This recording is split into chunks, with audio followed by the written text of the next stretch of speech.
given to artists to have time and space to make work.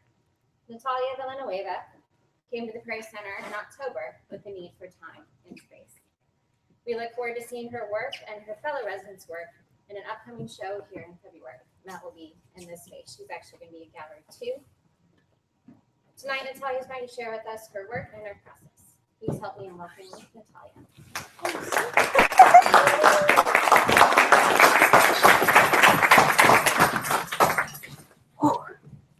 Thank you very much, everybody, for coming. I was not worried, but kind of excited for the snow to keep everybody at home, cozy and warm.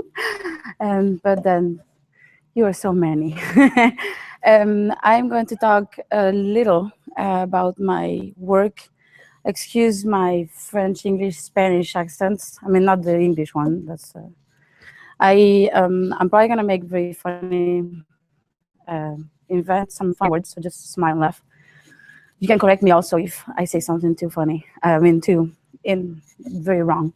Voilà.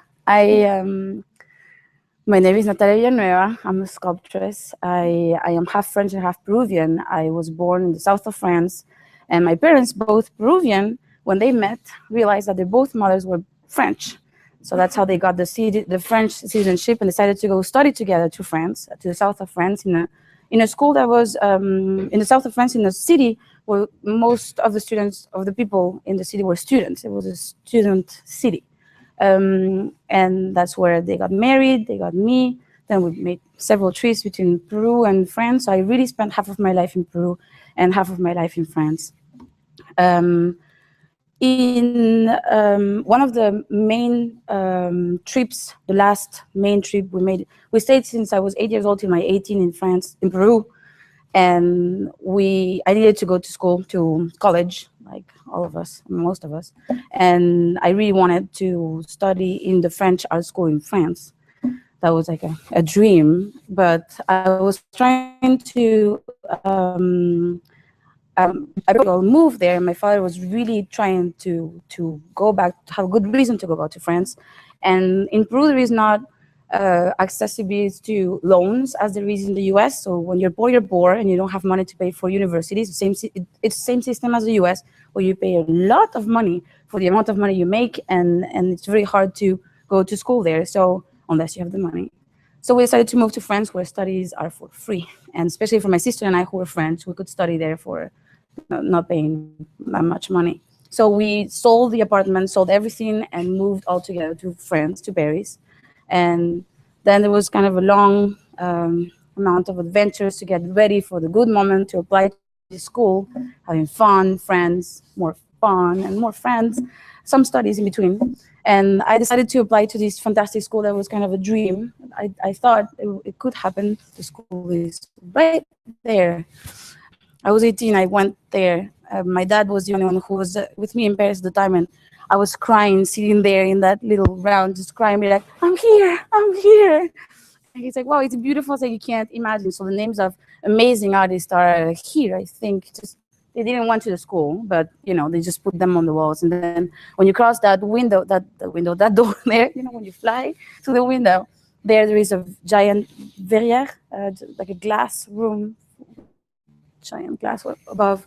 So I was really, really happy, and I'm going to apply to the school. I'm going to do my best to make it happen. So I went to preparatory school, and I did my best to make it happen, and I did. They accepted me. And to my school, to go in, it's kind of hard to get in because they have several exams, and it's not easy. So when they accept you, you have 3 main things to do. One, have a drawing exam. The second one is a theoretical. That's not really important. Just write whatever you want. It's fine.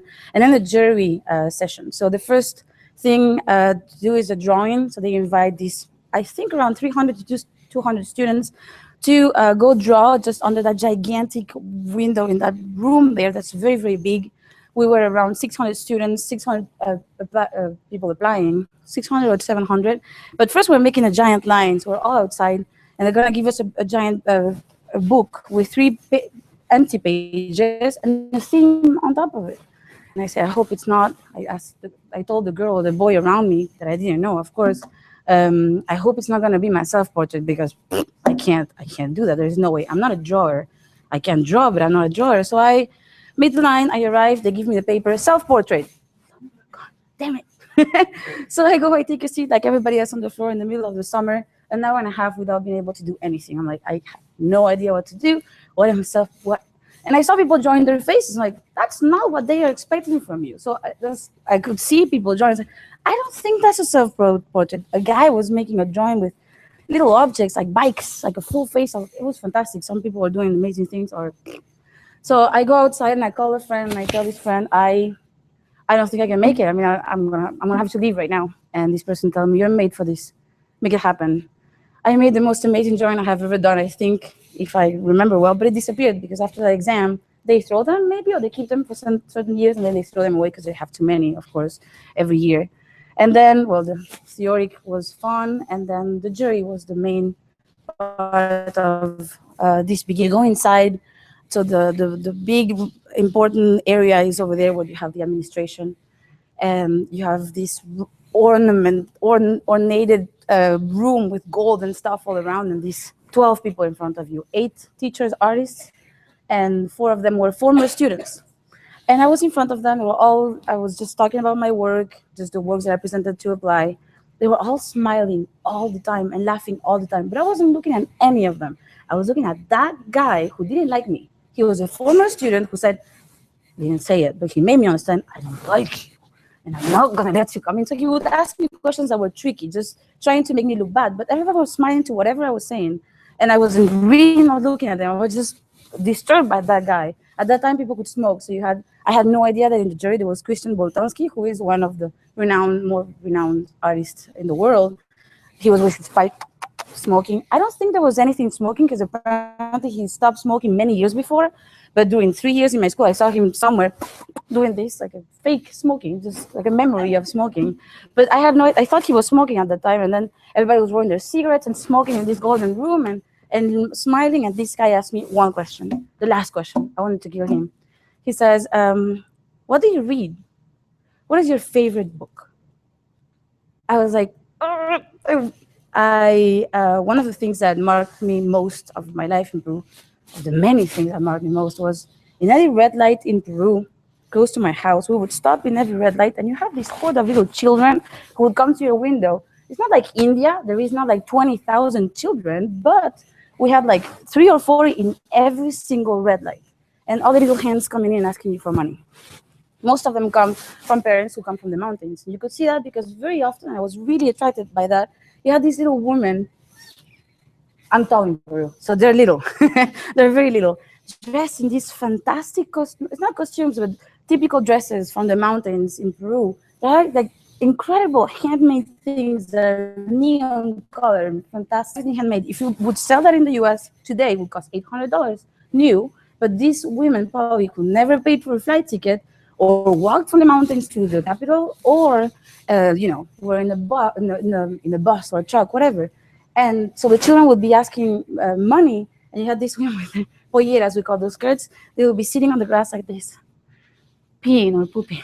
I was like, and I found that I used to find that fascinating that you couldn't see it. It was very elegant in some way to pee or poop with this fantastic, amazing amount of colors, carrying their culture in their faces, the lines of their face. They're incredible. And being people who had to me, the knowledge, of ancient cultures inside of them, but they moved to the city. And they had to ask, in the red lights for money with their children because their children couldn't go to school. I remember my mom, who was most of her life a French teacher, who asked them, "Where's your mom? Why are you not at school?" So I was very impressed by that all the time. And the same red light, I would look at giant posters, advertisement things, panels, and in them you have the faces of politicians, very well dressed, with a red cross on their faces. Like, that doesn't make any sense. Red cross on the face of someone means wrong. Are they themselves, putting a line on their faces? And my mom, or probably my dad, I don't remember, told me they take these giant advertisements in the mountains or places where people do not know how to read and write, and they put them everywhere. So in the paper to vote in Peru, you have the photographs of the people, and you have to cross on their faces. But they did that to taking advantage of their innocence, of not knowing how to read and write. And I thought it was terrible. It hurt me deeply. So I decided decided when I started to do to connect with art, to do a type of use materials and do certain things that were create moments that were connecting the people who didn't know anything with art. If you don't know anything, if you don't know how to read, you know how to write, I will do something that you in some way can get, or that you can feel invited, to be a part. So when he asked me, "Do you read?" I said no. When I read, I fall asleep.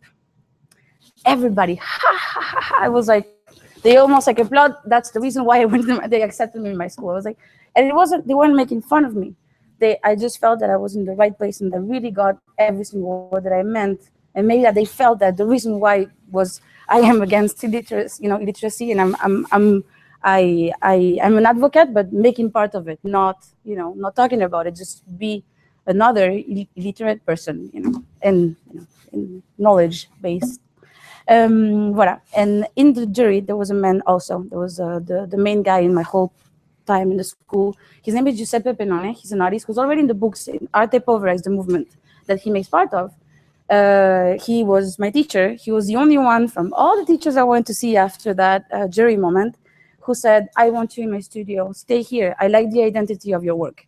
So that's what he did. He guided me, and all the other students from my studio were Chinese, Japanese, Korean, me, African also. So we were all, he was very much in tune to share their identity through their work. And he guided us during a very long time. It was fantastic. So I finished my studies and I had finished with the title of Master in Fine Arts, but I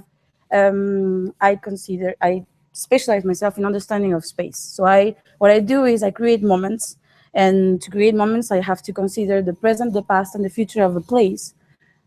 Also, be very caring of the materials. The materials are always, most of the materials I use are very simple materials that you have seen in your life, that you see every day, or that you will see in the future. And I use effort in everything that I do, but I apply it in my work, just working really hard, these objects, transforming them, amalgamating them, or using one many times. Because when I used to go to museums, I was like, this is so boring. I would go and see something. No, I don't get it. It doesn't make me anything. I don't want to read all these. I was very disconnected with everything. So how can I, try to do this if I can't go to a museum and get it? So I'm gonna have to work really hard to make a person kind of awaken their curiosity. I'm gonna do something that instead of a second, because not many people have the ability to stay 3 hours in front of a painting. I can't, but create something that could attract me or awaken something, and I need to find something that everybody could understand. And effort is something that I'm pretty sure that we all understand. And so I work really hard to create moments where people come in and they feel connected, related, but mostly feel invited to kind of to understand it, to connect with art, to not feel that they're strangers to it, but that it's made for them. That's why I don't use my name for my work, and I use the word Geamoon. It's not my name or my nickname. It's the name of my work. So if I could not put any name or anything, I would do it. I would love to, but apparently I can't do that. They don't let me. Every time I try, they don't let me. So what I try to do is always create moments where people can feel that someone worked really hard to give them something. So that's what I do. I work really hard to give something. It's not a personal. Everything is born from a personal story, but it's not always about. You don't need me to be there to explain to you what has happened in that space. Oh wait, yes, I have another thing that's really important in my work not in my work but life. It's our human nature, how we have become abusers. We consume so many things, and we abuse of them. So I thought that there's something also that puts all of us in the same understanding, the abusive amount of things. So I abuse of gestures, and I create giant amount of things that look like something you could almost buy, but it's not meant for that. It's just to live one moment, probably with all the people in the same room that were with you at that in that moment. Well, so when I finished my studies, it was with this artwork that they gave me the highest honors. They do that from 100 students, they give it to 20 I made part of them, and they proposed me to exhibit in the museum of the school. And I presented this work that was, when you go in, the installation is in a room. When you go in, you have on your left hand these shelves full with little plastic bags full with little objects that are separated by materials and by colors. And then when you look at the other side, you have a little, very blurry little photograph on the wall, just nailed to the wall, completely the opposite side. So when you look at the image and you get close to it, you can see this. Usually it's never that big. It's very, very small. And this was my first bedroom. We've always moved from our parents' house at least once in our life away for a little while. This was for 6 months. I went really far away from my parents' house. And I'm the one who picked absolutely everything. You know, the first time you pick your own sheets, your own colors, your own everything. The miracles were they lent them to me, so they were not mine. But the rest is mine. And then I had to move back to my parents' house, like we all probably have done in our lives. And when I had to move back, I only kept the photograph and asked my friends, who were my neighbors, to keep all these objects. And they kept them. And I saw the photograph again a long time after, and I was like, I need to do something with this. It met me in the period of time of my independence and the meaning of independence. I need to do something with it. So I came back and asked my friends to give me back all my things, and I decided to destroy every single object that is in the photograph, and object and furniture that is there. So this is the whole bedroom. And when in all my works, there is always a little, when people would get close to this one, they would think it's spices or food. So you don't really need to know all the story because you feel that you're connected in some way. It's almost like going to a store, you could pick one. But if you take one, you are destroying the whole. So you can't. So if you see these ones and you take one, I'm going to be really angry because it happened to me already in the past. Something that I do very often in my works, this girl is a little far away from it, but here, always at the eye level, in this work, at the eye level, I gave a clue, kind of a clue for a person to not need to hear all this explanation or story of it. The how do you call this? The springs of the mattress, I cut them in little pieces and I put them. So when you see the springs just in front of you, you don't even. Some people never saw the photograph and they were like, "Oh, I got it," because they saw the springs and then they understood that the springs were connected to all that great part on top, and that was the mattress. It's a mattress, and then they continue looking, and of course there were objects, a table, a bed, something. But then also something that happened to me was that's a funny, funky thing. I opened my pillow and it was green. I wanted something that people could be connected to, but sadly my pillow was green. So like, oh, come on. Why couldn't it just be, a kind object that people could relate to? But nope, mine was green inside. Another work that I presented during the same exhibition, that's when I finished all my studies, was this very, very tall structure. It's kind of a little less tall than the Earl, so just kind of like this. I got married some months before doing this, and I was really, still am, really, really in love. But not about being in love, just discovering that sensation of belonging to this. This was an incredible sensation. I needed to describe it, and I wanted to, in some way, talk about it or share a piece of that sensation. So I proposed to a lot of people to give me hair bunches, just a hair bunch or some or many. So a lot of people gave me hair bunches, and in Peru, when the person is in love with another, they will give a hair bunch to the other. You would put it in a book or an envelope, and you would give it to the other. If the guys would cut their hair, they would give it to the girlfriend, or the girlfriend would cut a little lock that the dad would never say anything. Put it. So that was beautiful, but at the same time, there's a part of the Peruvian culture and also African where we believe that if you give or someone steals from you a piece of you, they could hurt you or even kill you. So I collected all these hair bunches and I attached them very delicately with little thread.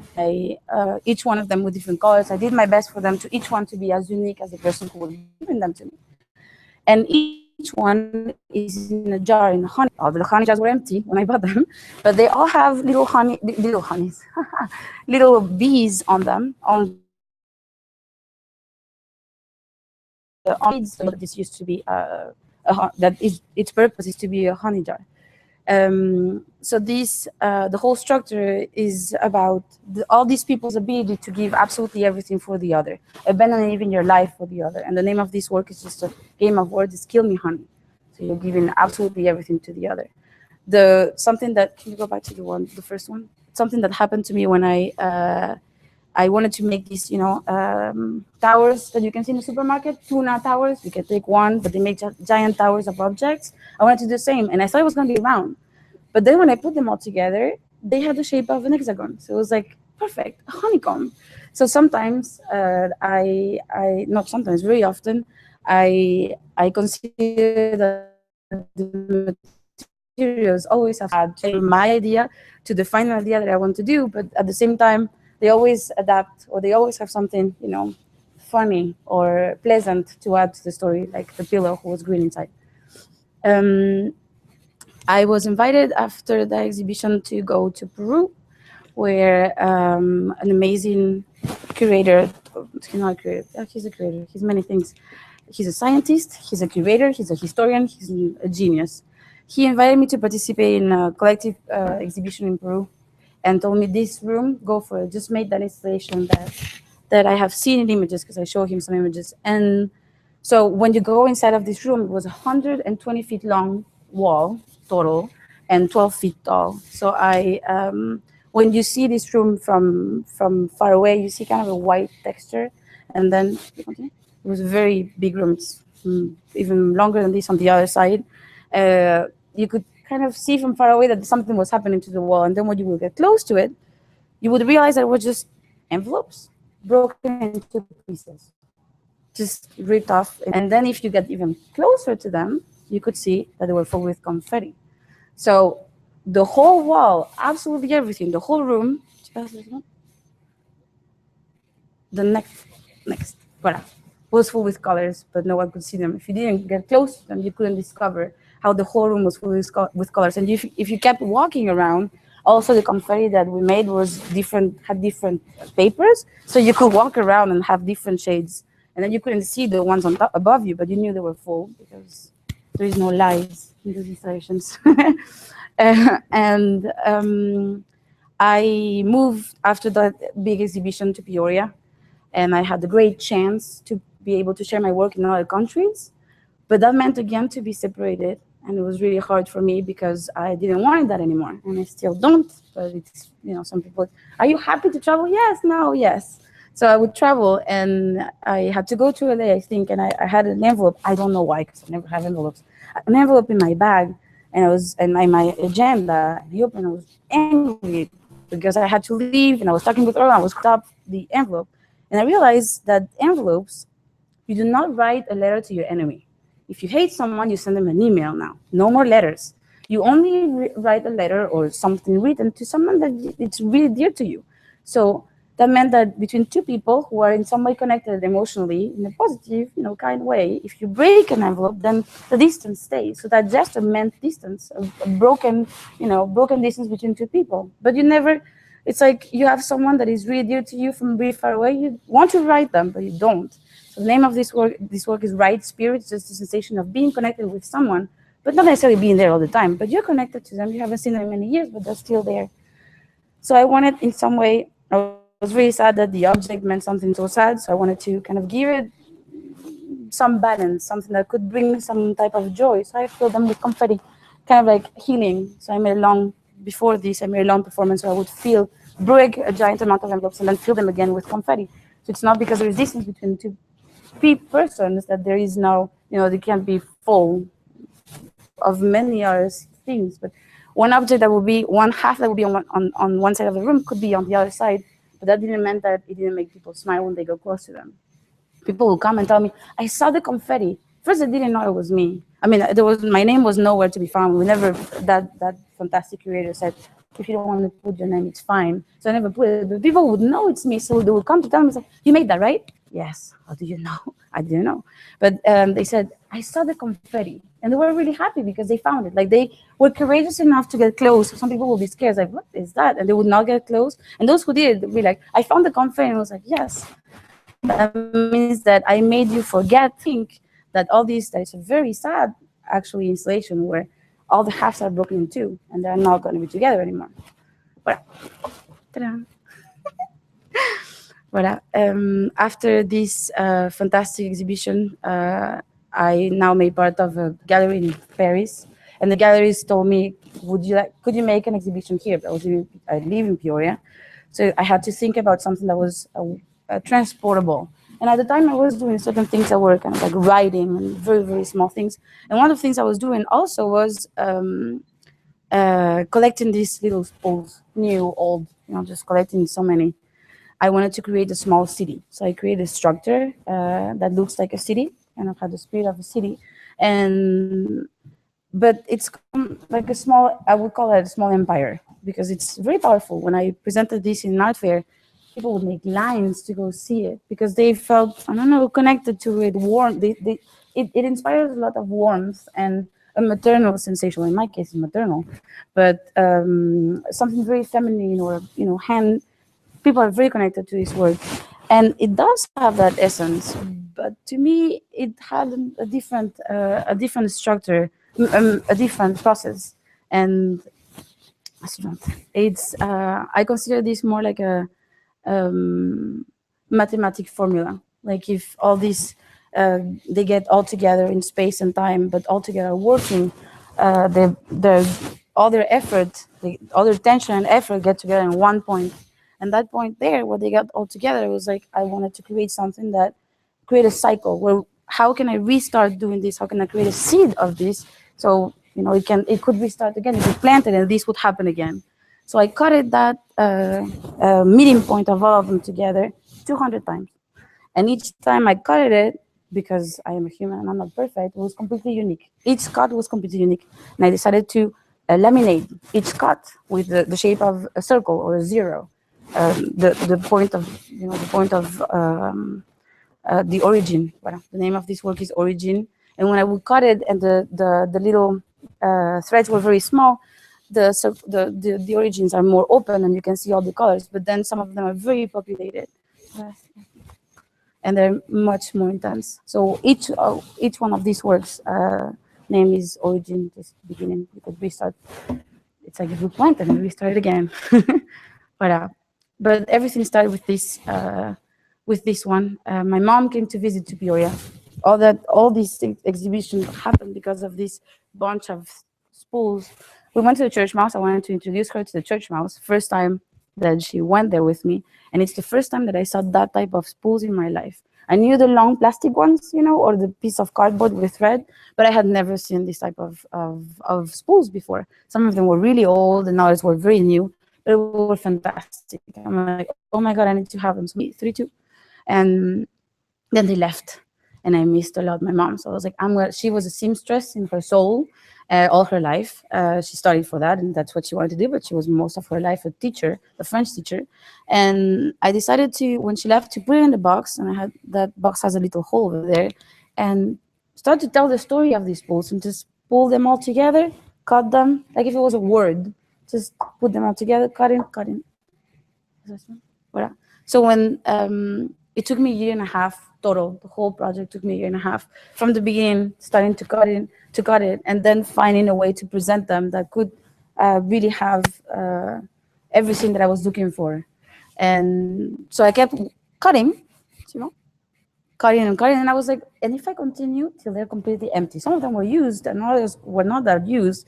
So if I continue till they're completely empty, then it's actually the spools are in their story, and I'm just the vessel. So I continued, and I kept doing it till I was done. So it was 120 pages of their story.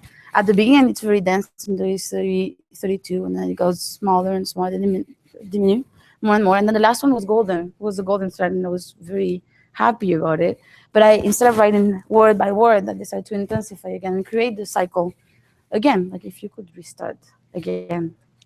That's how it was presented in Paris. The one before I installed them so Skylar Edwards could take photographs of my work. And voilà, those are the spools that are completely empty. Some of them new, others older. Some of them we have no idea how old they are, but they look fantastic. At the same time, I was doing that work because I work on several projects at the same time. At the moment, it's 6, but at the time it was like 4. I was writing a story. But the story is particular. You can't really read it. I mean, not there is no alphabet in the story. Um, it's 50 pages. It's a 50-page long story, and each word is a needle.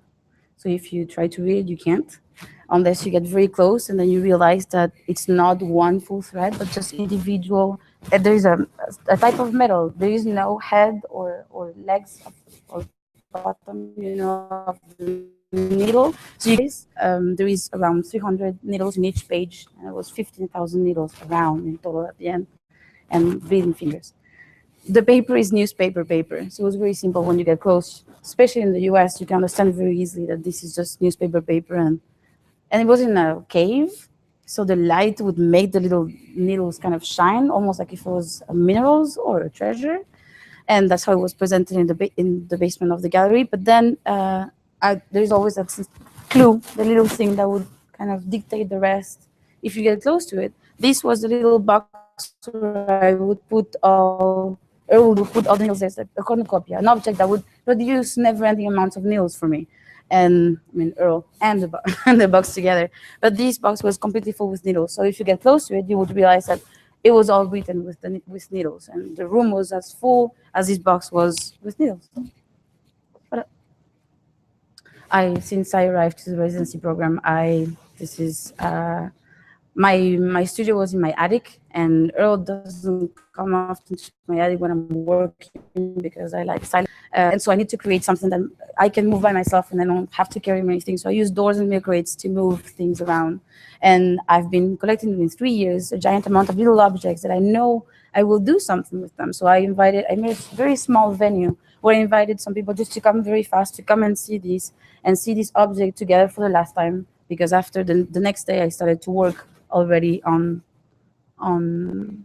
that project, for example. So it was the last time that all these objects were going to be together, first and last. I also I've been working with performances always, but never said it. I always said I do installations, that is it. But I made two that were very important. The first one was before going into my school, entering my school, when I was in the preparatory school, we were separated by techniques. And there was a group of people that were the drawers, in the classroom of the drawers. And a lot of them were my friends. And I was really impressed by their ability to draw things and invent images that I had no idea how they could do that, because I am not a drawer. So I asked them, I wanted to create something where I could ask them to participate in something that could kind of add them to what I do, kind of working together and make something happen together. So I told them, I'm going to make a performance, just follow my lead, do what I say, and let's make it happen. So the 10 drawers are drawing a drawing that no one will ever see again, because I asked them after to burn them. They were really not happy, but they couldn't say anything because it was a performance. They all burned them, and then after that, I tortured them more when I asked them to put them in little jars. And after that, I made this a little suitcase for work, because it's the idea of working, giving all your effort. So I call this word the transformation of effort.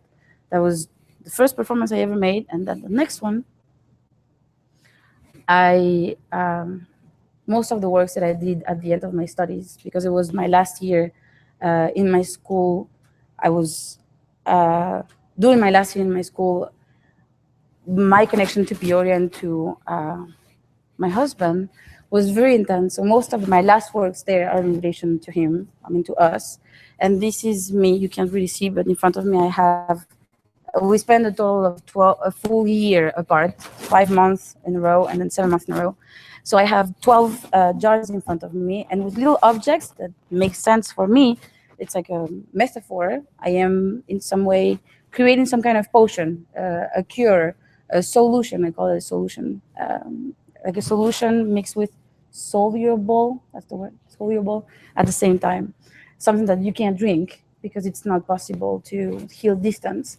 So during this performance that I'm doing just certain things that are vital for me, I realize that all these gestures are very intense. They're incredible. And I'm in love with each one of them. Like, this is amazing.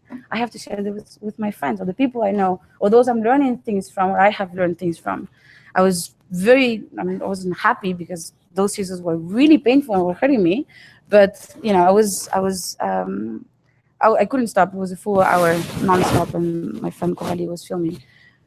So I decided to create something. Solution became the title of a very long project that I've been working on since 3 years. And it's a library where I invite since a very long time performers to come and to transform an object altogether. I wanted to, in some way, share with people that I knew first, but then people that I don't know, what it is just to spend a moment together doing something that is constructive. How do you say constructive? Constructive. There you go. That's the word I'm looking for.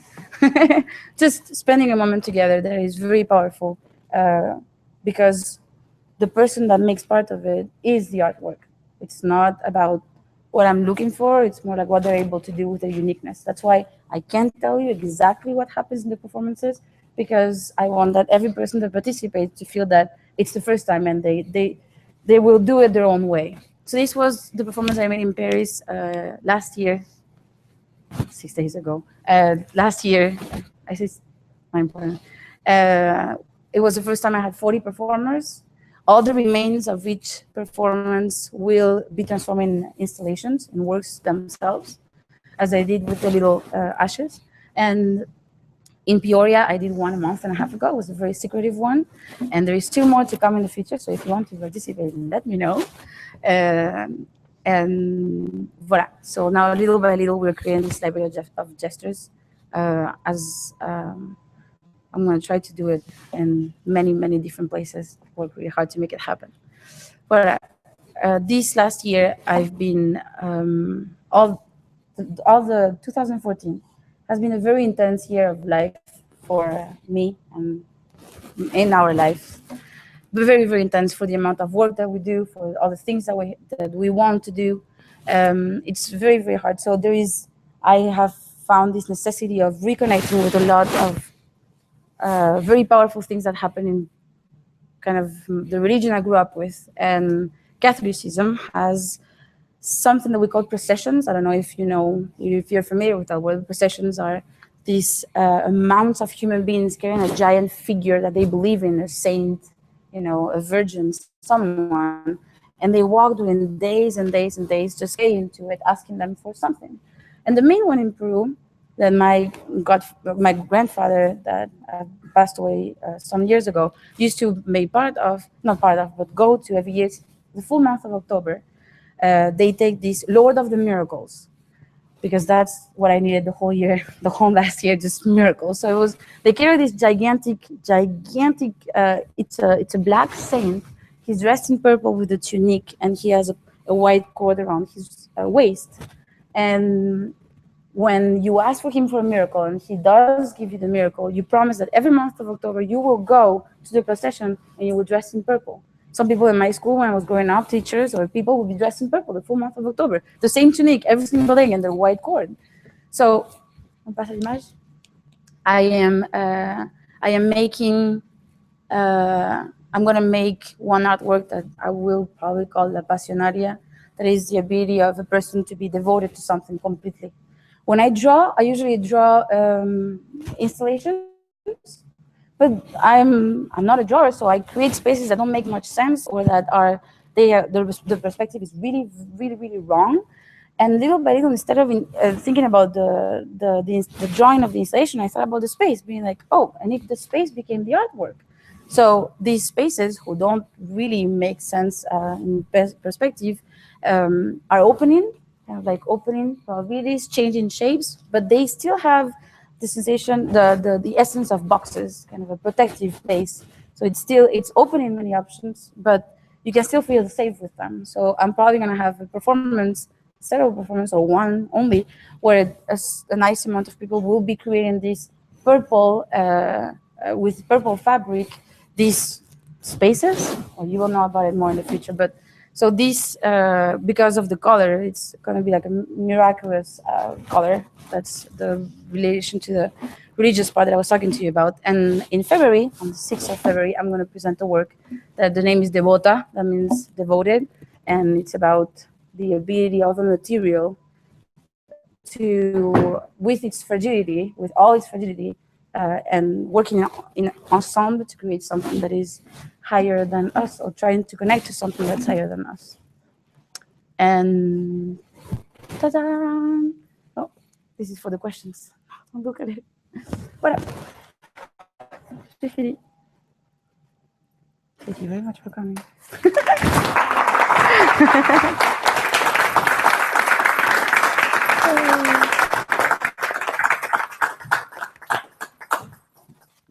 Yes. What was the name of the school that you attended? In English or Fine Art School of Paris, École Nationale Supérieure des Beaux-Arts de Paris. It's a little longer in French. Any question? We're good?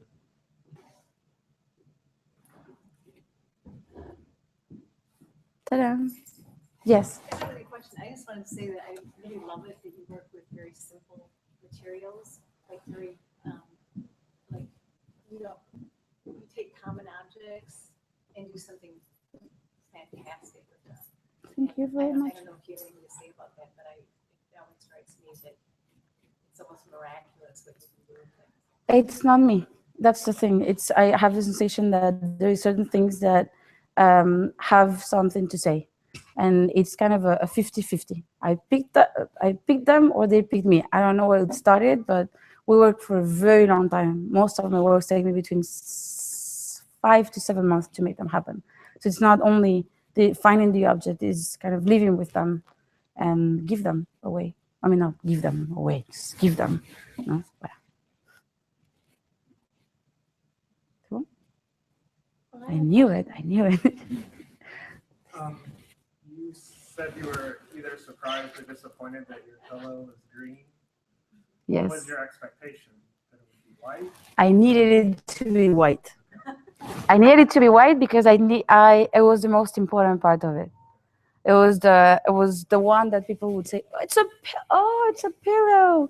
And I had to transform the mattress as the main thing, as the guiding part, the guiding source, when the pillow was supposed to be the kind of the maestro, of that specific work. Yes. Oh, I just was wondering what happens to all of the works after they're completed.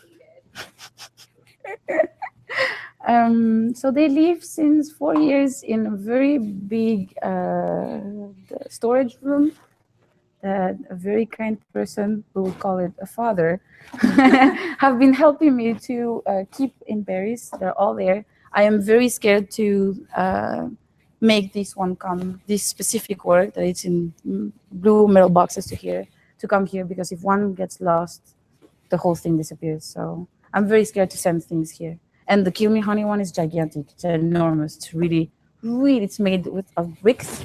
I made bricks, so there's 91 bricks big like this, and it's very intense. There's for the bedroom, never. I was talking about that was the bedroom. No, I was proposed. I was asked. I was given a price, and I said no. I'm not selling. It's mine. I'm not yet ready for that. And this one, it's really hard for me because it's not my hair, and it belongs to people. Lots of people, and it's the type of artwork that should be in somewhere where everybody can see it, protected by many people and not belonging to one specific person. And that's what I say. If it doesn't go to a specific place where everybody can see it and kind of protect it, it can go to one person as the bedroom, either in the future, far, far future.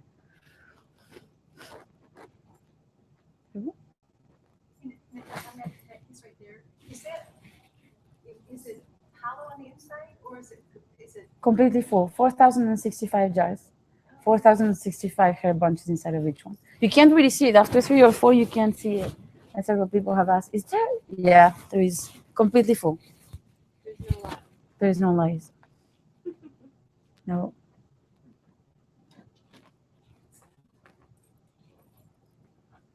Are we good?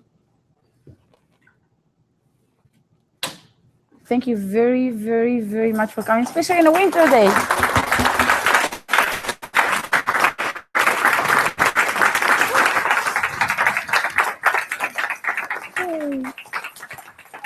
You can turn.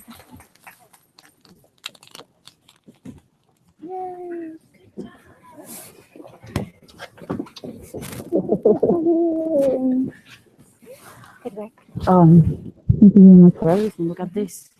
It's Thank you incredible. all for coming tonight. Please take a cookie and some coffee if you like. to Cookie. stay up late. Coffee, tea. And the opening for the resident show, we have 5 artists and residents right now. Natalia is one of the 5. Will be on the first Friday in February, on February 6th. If you can't make that night, the show will be open for the entire month of February. And maybe someday she'll let us into her studio. Maybe. You can go. It's right next door to you. Oh, I know, I can go. Nice presentation. Thank you Boy, very much got for coming. Yeah, it's cool. It's Thank very you nice.